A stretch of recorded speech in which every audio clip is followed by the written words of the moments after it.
How y'all doing? Great. Wait a minute. Great.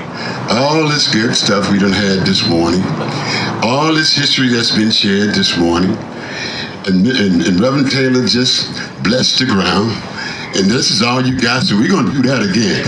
How is everybody doing this morning? Great. All right, that's better. We want to welcome everybody to Juneteenth, a very important, very significant day. And I know some of you here are here because you already know how important it is. And some of you are here and you don't have an idea. You just heard a little bit here and you heard a little bit there. I've been asked to come, but first of all, let me introduce myself. I'm Stevie Jones, better known in radio as Sir Jones, you know, and so I've been asked to come to talk about the significance of Juneteenth, what it means, and where it came from. We all know that in 1865, in Gaston, Texas, an executive order was presented to all of the slave owners for the slaves. But before we go there, I'd rather ask you, if you don't mind, to just use your imagination just a little bit, and let's go backwards to the days before Juneteenth. What brought it on? What made it significant to be such a day to be celebrated? So when we think of slavery, a lot of times we think of the beatings. We think of the lynchings. We think of these kind of things that affected our ancestors. But we should also look at the mental abuse that a slave had to exercise daily. I'm talking about the women especially. Let's go back. If you can go back with an open mind, let's go back to the day of the plantation. And we know on the plantation, that was the first development of the three classes, the three societies, the three different opinions of the so-called Negro. Why did you say that? I say that because you had one Negro that was declared to be a house Negro. That was privilege, being a house Negro. You wasn't as privileged as your master, but you got the chance to see what privilege was. Now you had another Negro. He was the yard Negro. He lived outside of the plantation. He had his own little cabin. He could get married. He could have a family. Matter of fact, he could have a garden of his own. Matter of fact, he could have a mule that he could share that the master owned. Matter of fact, he could grow his own chickens. Matter of fact, he had a little yard. Matter of fact, he had a stove inside his cabin that was shared to him by his master when his master got a new one. Now you had another Negro. You had the field Negro. The field Negro was the Negro that worked the hardest, that didn't know what privilege was, but he was the most intelligent Negro. Why you say he was the most intelligent? Because he was the one that came up with inventions. How could he come up with inventions? I tell you what, you can have a yard and you have to cut your grass. Sooner or later, you're gonna find an easier way to cut that grass, you know. And you're gonna be excited about that because one thing about the field Negro, he didn't think of himself. He always thought of his people. He always wanted to be better for his people. Now you got three sets of slaves. that's going to develop into a society that we now have today, that we call first class, middle class, we call low class. Now, the slaves was the first practicers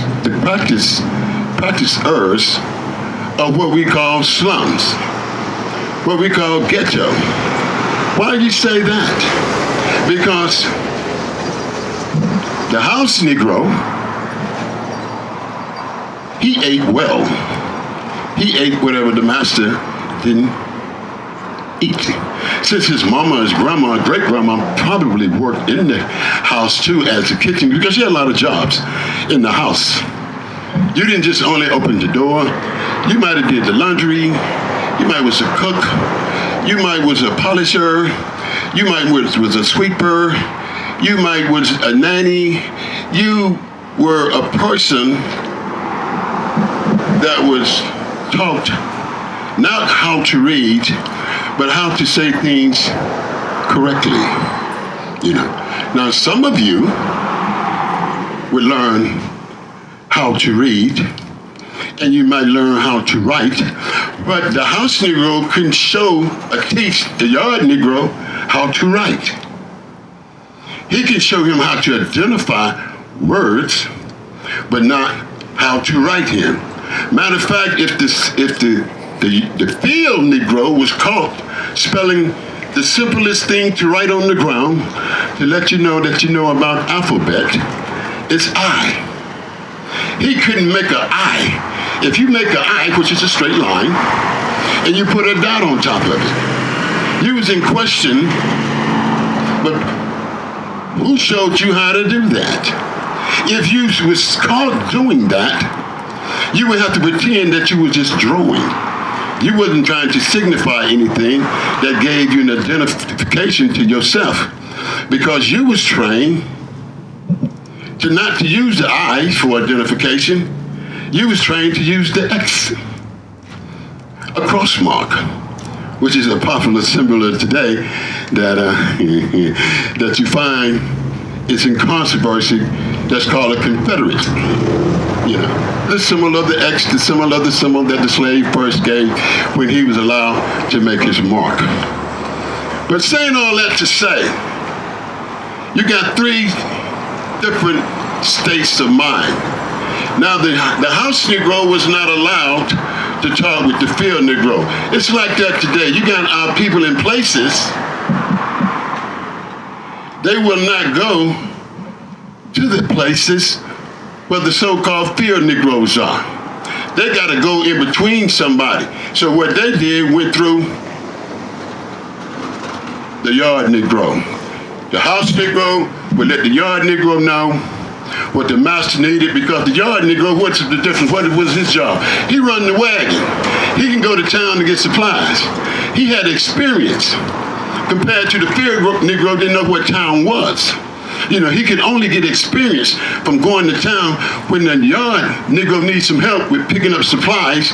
And then when he came back, he became a storyteller, because you never saw anything but where you work in those rows of little houses that you lived in. And the reason cookouts are so important right now to black folks, because that's how you first start to cook, outside of your cabin, you know. So since we was all together and how we be to a house Negro, it looks like we're savages. To the yard Negro, he could deal with it, but he didn't want to live down there, and he was going to be obedient to the master, because he didn't want his daughter to be maybe pulled back from the house and work in the fields. So you got three different sets of mind. So today, the spirit of the ancestors of Juneteenth, the agony, the depression, mentally, that you had to deal with, you know, the ability not to be able to have, if I chose you to be my wife, it's best that I not let it be known.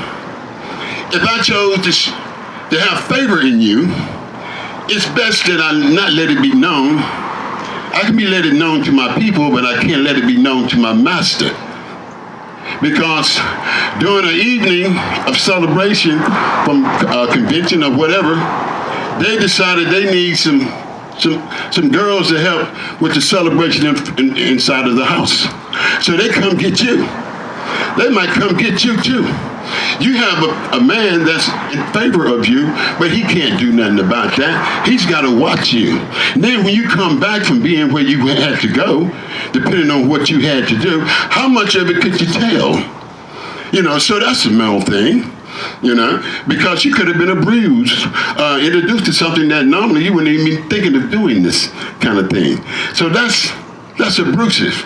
But in my opinion now, to move forward to that day in 1863, when Abraham Lincoln decided, after all of this discussion, I use that word, because you got two parties now. You got one nation, but you got a Democrat Party and you got a Republican Party.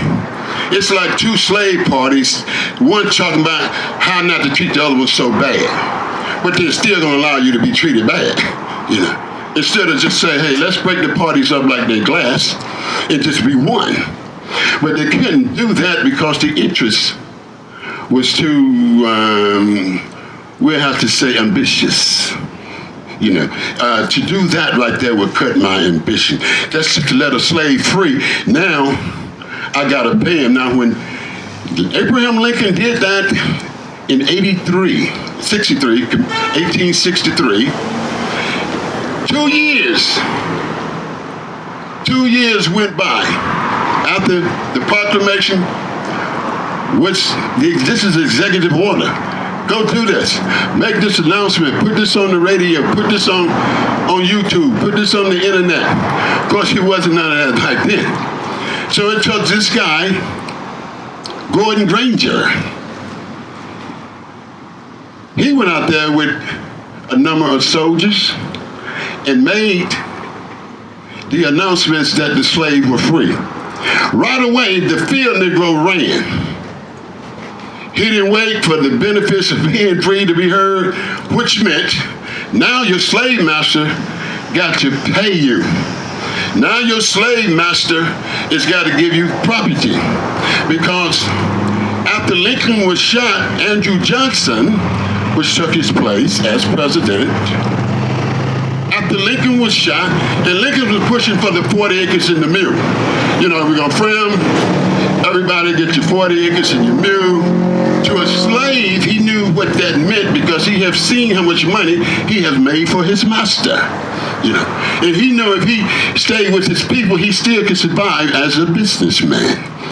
So, when Andrew Johnson, being a Confederate person favoring that, it probably had a sad deal, because one thing that the Confederates was losing was to be able to work, get people to work for nothing.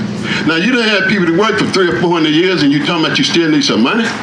You know, you having things built when material was low. You should have been glad to say, hey, look, man, you've been out here, your family generation been out here 200 or 300 years. We never had to pay y'all nothing. So we got plenty of money. But no, they're gonna play broke. You know, they're gonna play, oh, look, man, you can stay out here, but I can't pay you. But I'll tell you what I will do for you if you'll stay on. I'll share some of the crop. So now, if you've always been a field Negro, but you wasn't a field Negro that wanted to be free. You wasn't a field Negro that wasn't afraid of the fears of trying to be free. You know, if you was a field Negro that would kill your master if you had a chance, you know, then you just stay around and hear that. But if you was a field Negro that seen people get whipped, that seen people that, imagine this, man, as we're imagining, we're going back. I'll be through in a second, you know. Being with some people that, if you're gonna be a house Negro and you're gonna be around the master's wife, and you kind of buck, you know what they're going to do to you first, right? In order for you to stay in that house and they can trust you and don't be worried about you, they're going to have to castrate you. So you're going to be castrated so you ain't got to worry about ever messing with nobody's woman and nobody's wife. That's a lot of the house Negroes were castrated, not only through death, but through prevention of having intercourse, you know.